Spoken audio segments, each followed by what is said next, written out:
안녕하세요. 업무의 잔머리마왕 잔마왕입니다. 오늘은 제가 AI를 활용을 해서 조금은 감성적인 부분의 활용을 하는 방법, 그에 대한 내용을 다뤄보고자 합니다. 저는 꽤 강한 T 성향을 가진 T형 인간이라고 할 수 있습니다. 확실히 감성적인 표현에 대해서는 상당히 미숙하고 서투른 면이 있습니다. 그렇다고 완전히 감정이 메마른 그런 피폐한 인간까지는 아닌 것 같긴 한데요. 그렇다 해도 확실히 감성적인 부분들에 대해서는 좀 취약하다라는 거, 그게 맞는 것 같습니다. 이런 저에게 있어서는요, 오늘날과 같이 고도로 발달된 AI 툴은 활용하는 방법에 따라서 제게 부족한 감성적인 부분을 지극히 잘 채워주는 부분이 되고 있다는 거, 그 점을 정말 다행스럽게 생각을 하고 있습니다. 첫 번째 예로 건배사를 들 수 있을 것 같아요. 실제 사회생활을 하다 보면은 감성적인 부분을 터치하는 장문이 필요할 때가 많은데요.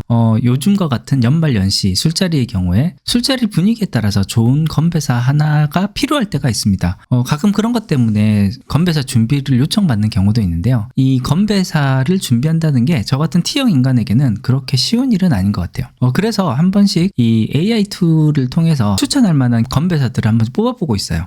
근데 이런 데 질문을 할 때 가능하면 많은 정보, 내가 사용하고자 하는 그 환경에 맞는 어떤 결과물을 얻기 위해서는 그에 대한 정보를 최대한 상세하게 좀 뽑아주는 게 필요한 것 같습니다. 그래서 어떤 모임의 성격인지, 남녀 구성비에 따라서는 건배사 자체가 조금 더 강하게 나와야 될 수도 있고요. 아니면 조금 더 부드러운 분위기가 더 좋을 수도 있고 하기 때문에 이런 남녀 구성비에 대한 내용도 포함을 시켜주는 게 좋더라고요.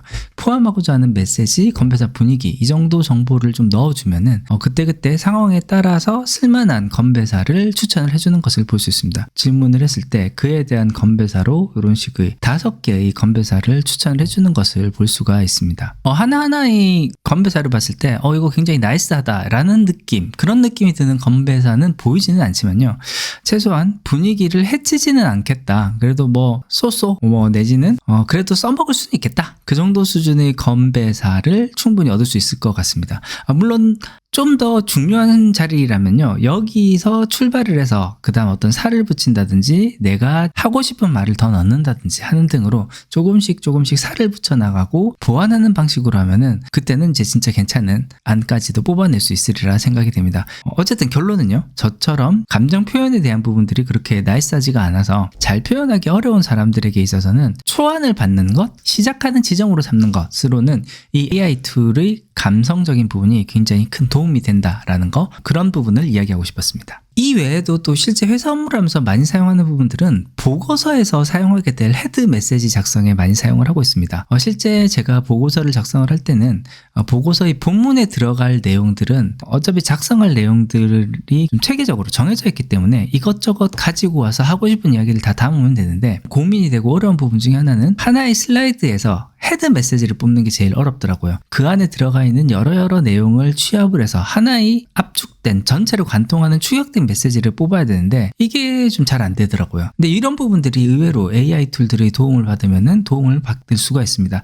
앞에서 설명했었던 것처럼 작성한 슬라이드에서 포함하고 있는 내용들을 쭉 다 나열을 해놓는 거죠. 그리고 이것을 전체를 요약할 수 있는 헤드 메시지를 만들어 달라고 하면은 그래도 초안으로 역시 마찬가지로 쓸만한 메시지를 꽤 잘 뽑아준다라는 거, 그런 부분들을 살펴보실 수가 있을 것 같아요. 회사에 따라서는 이와 같은 중요 정보를 외부 AI에 물어보는 것 자체가 회사 보안 정책에 위배될 수도 있기 때문에 사용에 좀 주의를 기울여야 된다는 거, 그 점은 또 하나 알아주셔야 될 점일 것 같습니다. 저희 회사의 경우는 회사 내에서 사용하는 AI 서비스가 따로 있다 보니 이런 부분들은 조금 비교적 자유롭게 쓸 수가 있었다라는 거, 그렇게 이해를 해주면 좋겠습니다. 그리고 저 같은 T형 인간이 가장 취약한 분야 중에 하나가 어떤 그림이나 노래와 같은 감성에 터치를 하는 부분들에 대한 영역이 더 어려운 부분일 것 같습니다. 근데 이 영역 또한 저는 실제로 최근 이 AI 툴들이 도움을 굉장히 많이 받고 있습니다. 당장 제 유튜브 채널에 올라와 있는 이 영상들에 있는 썸네일들도 보시면요, 최근에는 모든 이미지들이 사실상 AI 이미지를 이용해서 만든 지 오래됐다라고 보실 수가 있을 것 같고요. 특히 지난 11월 말부터는 그 수노라는 작곡 사이트를 알게 되면서 여기서 이것저것 내가 전달하고 싶은 메시지, 어떤 내용들을 가사로 만들어서 노래를 만드는 작업을 많이 해보고 있습니다. 생각보다 명령어를 그렇게 길게 하지 않아도 높은 퀄리티 노래를 잘 뽑아주고 내가 원하는 가사에 충실하게 노래를 만들어주기 때문에 제게 없던 감성도 좀 생겨나는 느낌? 그런 느낌이 들고 있습니다. 물론 이 가사의 내용을 보면요, 제 부족한 감성이 그대로 드러난다라는 거, 그 점은 좀 단점이긴 하지만 그래도 조금씩은 훈련이 되어가고 있는 느낌? 그렇다라고 보시면 좋을 것 같습니다. 이렇게 만들어진 노래들을 쇼츠 형태로 많이 좀 올리고 있습니다. 특히 이 AI&I라고 되어 있는 이 노래의 가사 같은 경우는 제가 이번 영상에서 지금 찍고 이야기하고 있는 내용, 내가 AI를 활용하는 방법, AI를 조금 더 잘 쓰려면 어떤 식으로 쓰면 좋겠다라는 내용, 그런 내용들을 담고 있어가지고 같이 한번 보셔도 좀 좋을 것 같습니다. 오늘은 저 같은 T형 인간에게 생성형 AI는 부족한 감성을 채워주는 아주 든든한 조력자 역할을 해주고 있다라는 내용, 그 내용을 얘기하고 싶어서 영상을 만들어 봤습니다. 이 AI는요, 저 같은 T형 인간에게는 저에게 부족한 감성을 채워주는 큰 역할을 해주고 있는데, 모르긴 몰라도 F형의 친구들에게도